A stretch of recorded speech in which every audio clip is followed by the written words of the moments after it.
tremendous fulfillment in life, not by Infosys shares, not by any awards, not by any rewards, not by any Padma Shri. The reward or the joy I get from helping poor people has given me tremendous satisfaction. I can meet God and tell, I did not waste my life. You gave me a life.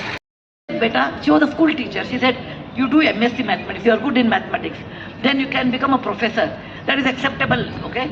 And you'll get 3 months holiday, you can look after the family, etc. But I said, no, I'm going to do engineering because any change in the society is always with applied science. And I want to pursue applied science. And knowledge is not somebody's domain. It is not a boy's domain or a girl's domain. It is a domain of people who pursue and study it with a great honesty. It is theirs.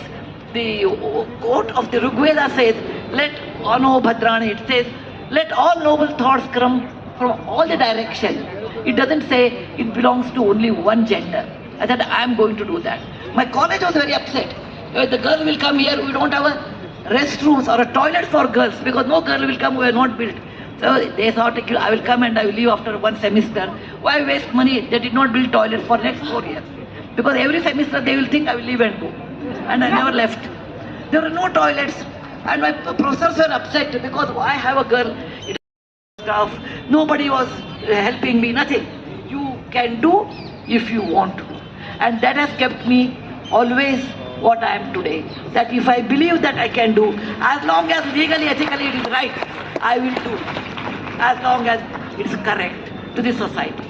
And that strength actually made me what I am. I am so much autonomous inside, I don't depend on anyone. I depend only on myself. Please be dependent on yourself. Don't compare yourself with somebody and say, oh, I am better than them or I am lesser than them. Compare with yourself. What you were yesterday, are you better today? What you were last year, are you better than that last year today? And that is your strength. Please follow that. Than saying that, oh, they are well off, we are not. No, your happiness doesn't depend upon all that. Your happiness depends upon your strength, inside strength. That is Atma Vishwas. And that you have to build, not only academic excellence, Atma Vishwas. Atma Vishwas is competing with yourself every day and making you a better and better person. She told me, when God comes to your house, what do you give? I said, I'll give the best because I have to get good marks. Okay? She said, between the two, which is the good rice? This is a good rice. So the person who comes in front of our house, that is a good rice we should give because he is or she is a god. My grandfather was a Sanskrit scholar. He said, no, I want to teach you in a different way. Upanishad tells the importance of giving. When a person makes a lot of money, what happens to that money? People work really hard to get a lot of money. But what happens to that money? There are many ways. One is you enjoy. Enjoy means you stay in a 7-star hotel. Okay, you have your own jet. I don't know what are the different ways of spending money. But that's only two I can think of. But even there's a limitation for that kind of money because end of the day you eat only one handful of rice. You don't eat golden rice. And you sleep every day in 7-star hotel. You get bored after that, you want to come home and sleep on your bed. He said, lot of money does not mean lot of luxury.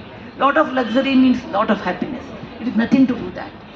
The more the money you have, it's the more the burden because this money is meant for the people who are poorer than you or lesser than you in the society.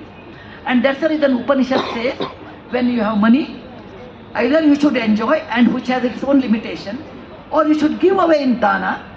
If you don't do either of them, then your children will be destroyed by that money. And I have seen with my own eyes, when a lot of money is accumulated, how people behave. They behave as if they are drunk. I have money, I can drive any car, meet with any accident, do anything, whatever I want. All this is the ill effect of the money. So the Upanishad says when you have money, you should give away to the right causes. And it goes on telling what are the right causes. One of them is Danam Priyavak Sahitam. That means when you give dana, say good words and give. Take money and get lost, you should not say. You should say, take this one and may you prosper. Sort of protected from that. I was talking to my good friend Usha Nayak, who is sitting over here, in the morning. I was telling Usha, tell me why this generation has lost so much simple happiness. And we were discussing on that, and we realized that my generation people were born just after independence.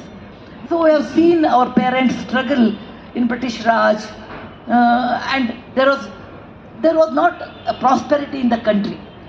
And all of us were quite patriotic in a way that we have to build our country. So our generation worked for that. And we inherited those simple qualities of my generation. Most people are like me, according to me. Subsequent generations, like people who are sitting over here, they only read in the book. India had was under colonial rule. Of course, they also attend Shashi Tharoor's lectures here. In 1947 we got, and also listen to William also. So they have not seen the real struggle the way we have seen. And that could be one of the reasons that they got it everything free. Like Bhagat Singh's death has, we know what it is in my generation. This generation is born after independence. So they have not seen the struggle. To some extent, life has been easy for them. And globally, they are well connected. We are not well connected. So what happens in America, they get it next day only. That's one of the reasons that they are well connected, but they are also influenced by the other factors, distracted by other factors. It is your parents. All parents here, I want to tell them, what you expect from your children, how they should become, you should become like that first. You should become like that. Bringing up children is like tapasya. It is not like, you put a seedling and there's a there's a flowering tree will come, it will flower, then fruits will happen. It won't happen. They are human beings. They always absorb what you do, what you read, what you eat, what you write. Sudha Murthy is not a role model. Parents are role model. If you lie, they lie. If you envy somebody, they will envy someone. So you want what your children want to become, you should be like that. If somebody does very well than your child, I always used to tell my children, my son got 4th rank, the first rank person. I told, beta, go and congratulate him. He said, no, he is my competitor. I said, no, you are your competitor. Somebody has done better than you, go and congratulate that kid.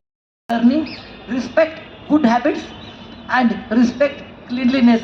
These things you should tell children, and you should behave that way. My grandparents lived a simple life. They never went out of Karnataka. He never got any award, but I absorbed their good qualities, helping everyone.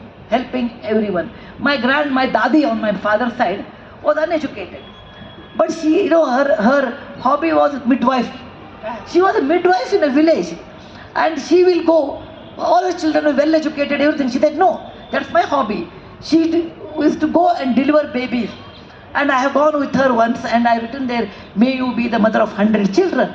So I asked my dadi, you have only 10 children. She had 10 children.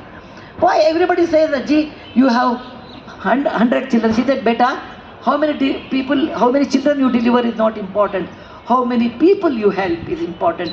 I have conducted 100 deliveries, so I am the mother of 100 children. What a great lesson.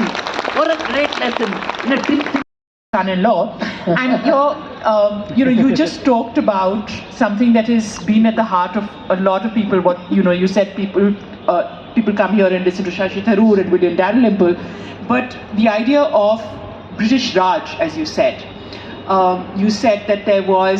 that it was about colonialism, and at some point of time, do you think that your grandfather is a little happier that there is someone in 10 Downing Street who now actually knows the aspect of British Raj, and we've been waiting to get it into textbooks? Can you talk about that?